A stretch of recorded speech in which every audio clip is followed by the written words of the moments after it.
बिस्मिल्लाहिर्रहमानिर्रहीम। अस्सलाम वालेकुम। मैं आपका मैथमेटिक्स का टीचर सर अली behzad। जैसे कि आपको पता है कि कोविड-19 की छुट्टियों की वजह से हम अब वीडियोस पे आए हैं, ठीक है, ऑनलाइन आपको काम करवा रहे हैं। और इसी तरह मैंने आपको पिछली वीडियो में भी कुछ काम दिया था।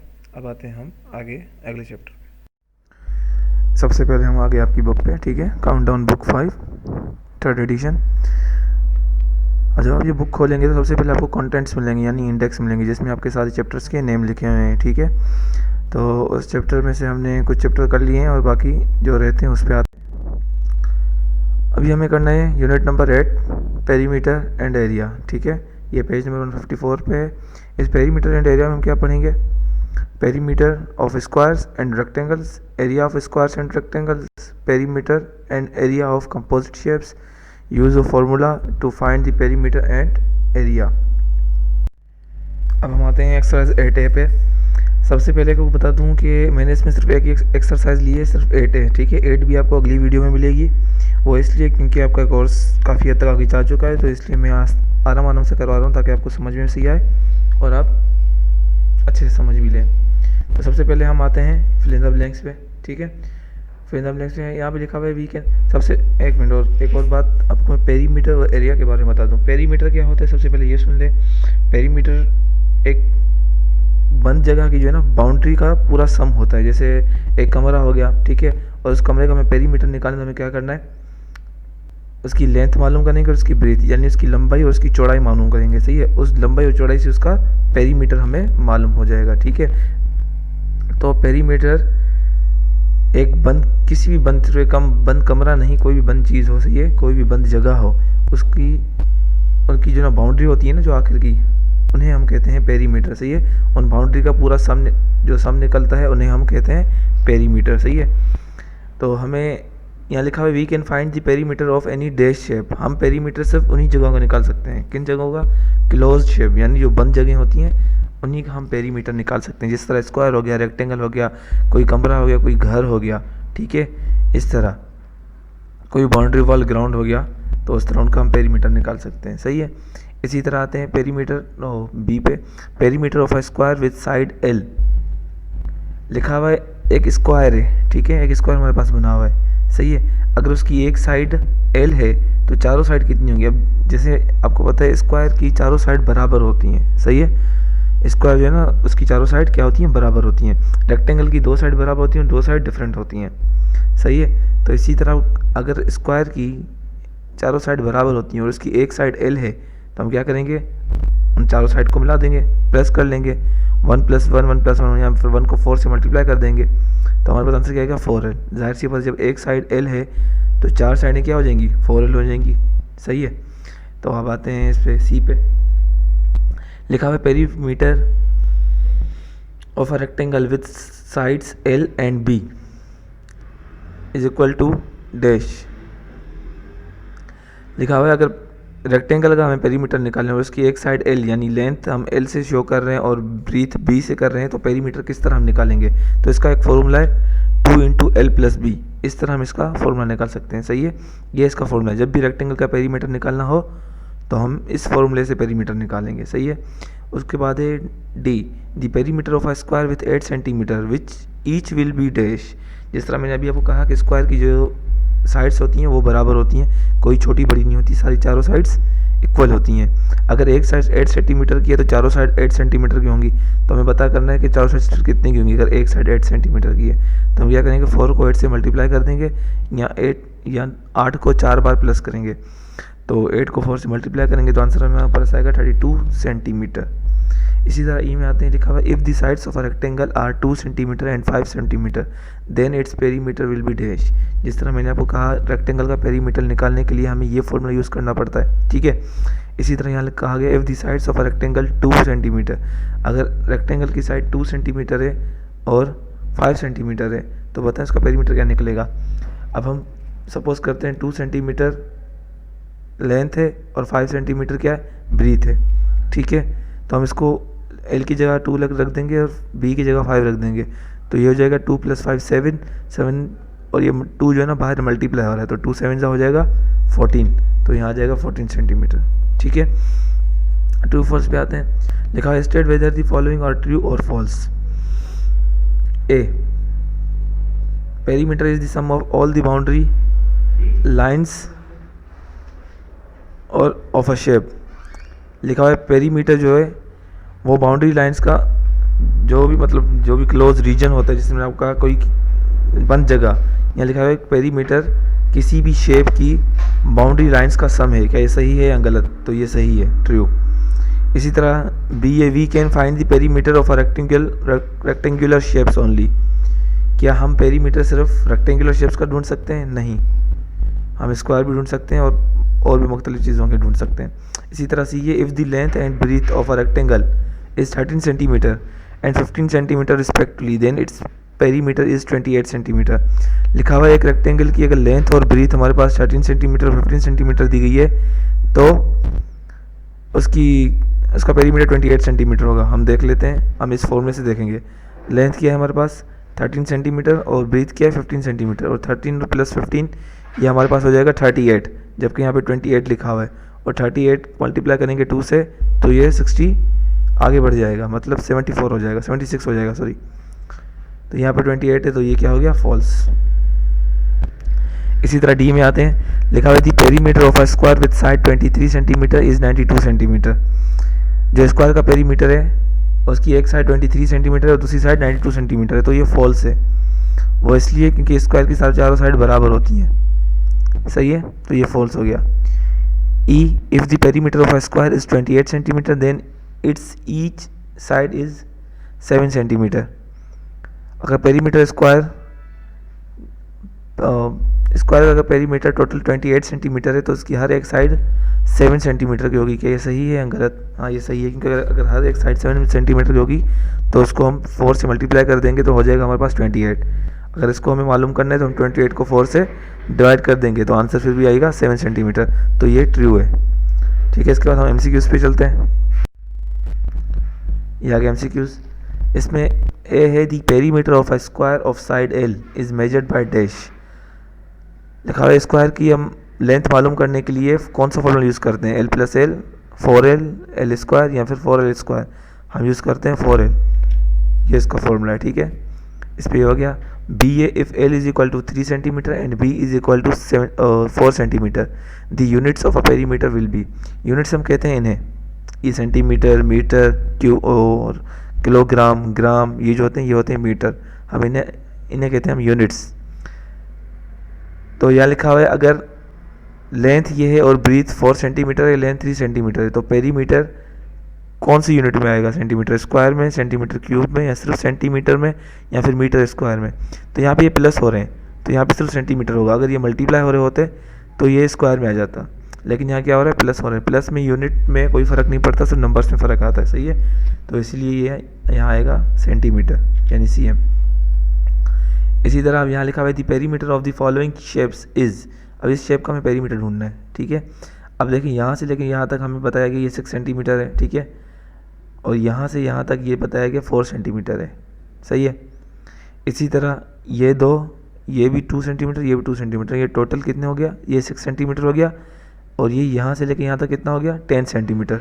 4 ये और 6 ये, तो ये 10 सेंटीमीटर और यहाँ से 6 सेंटीमीटर, यानी इसकी ब्रीथ 6 सेंटीमीटर है और इसकी लेंथ 10 सेंटीमीटर है, इसकी लेंथ 6 सेंटीमीटर है। तो हम फॉर्मूला इस्तेमाल करेंगे कौन सा, रेक्टेंगल का, ये वाला, ये जो लिखा हुआ है इधर। ठीक है, ये फॉर्मूला इस्तेमाल करेंगे।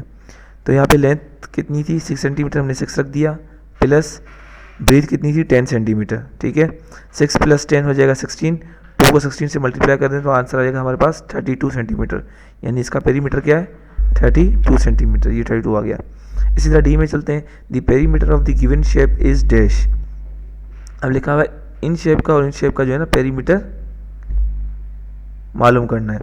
अब ये 10 सेंटीमीटर है और ये यहाँ गिवन है कि ये 7 सेंटीमीटर है। ठीक है, अब ये दोनों शेप्स बराबर ही हैं, लेकिन ये इन लोगों ने इस तरह दिखाया कि ये पीछे बना हुआ है, ये आगे बना हुआ है, तो इसलिए छोटा लग रहा है, लेकिन हैं दोनों ये बराबर।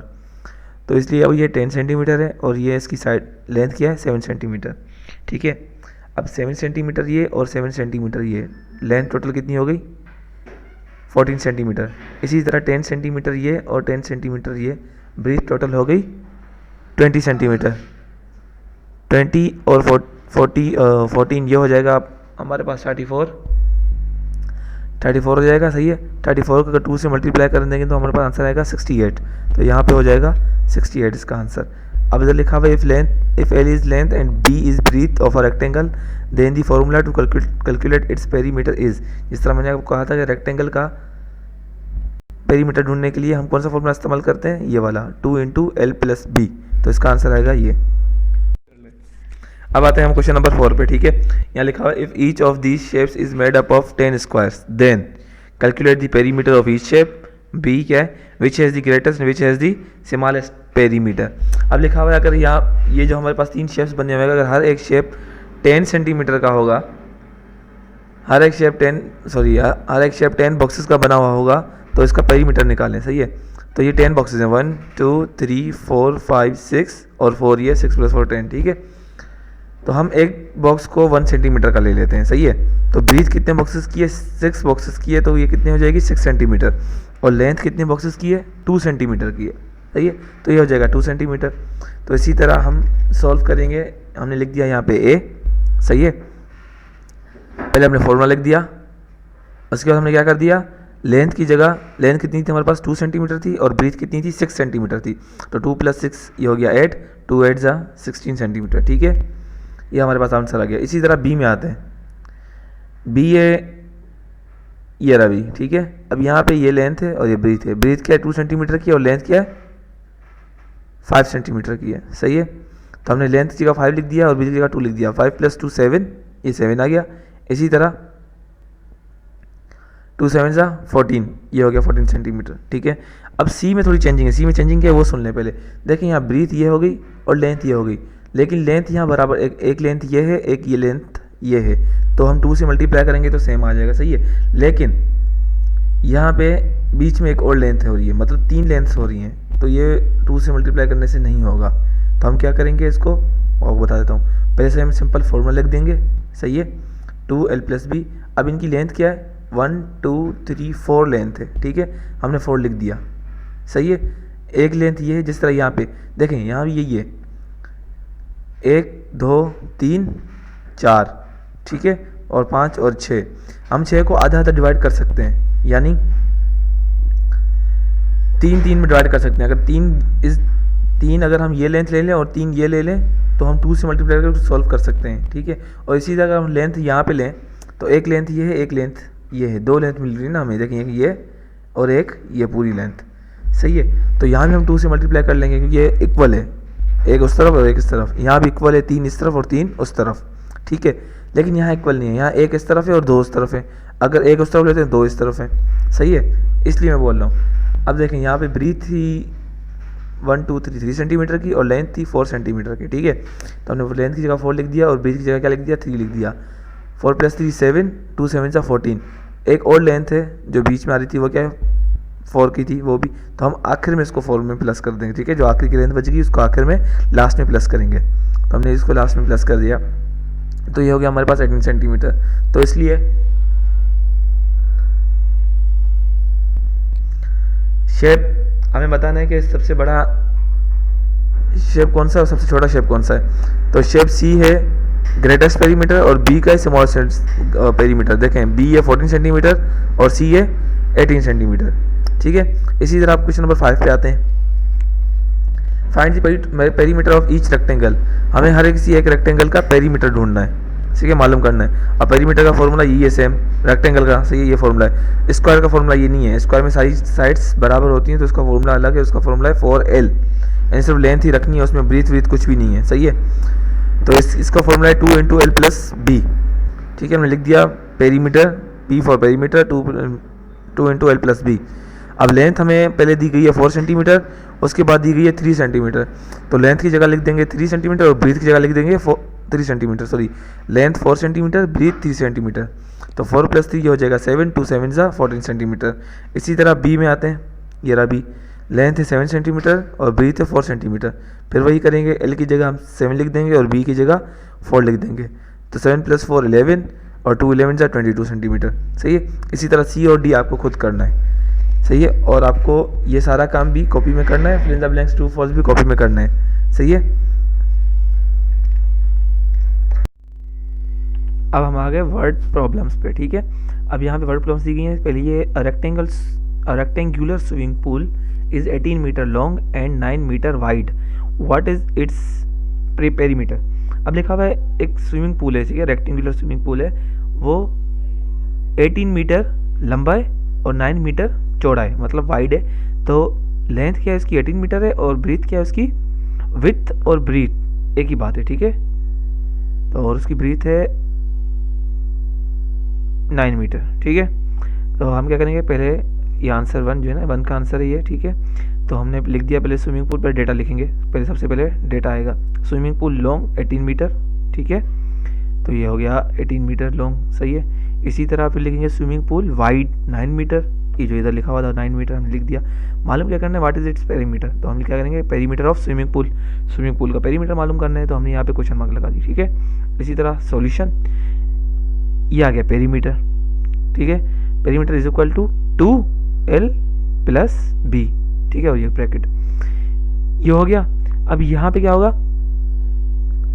l की जगह हम क्या लिखेंगे, लेंथ 18 आ गया, ठीक है, और b की जगह लिखेंगे 9, तो ये आ गया 9, सही है। तो 18 प्लस 9 27 हो जाएगा।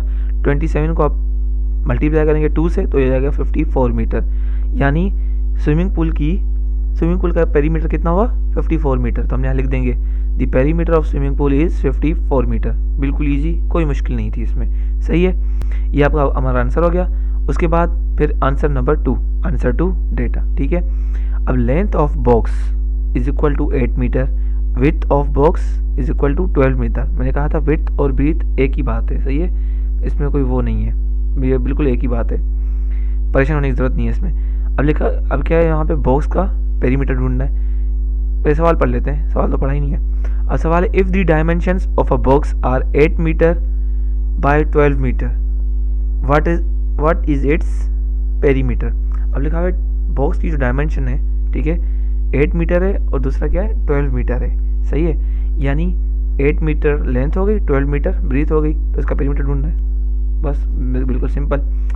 तो हमने फॉर्मूला लिख दिया, लेंथ की जगह एल की जगह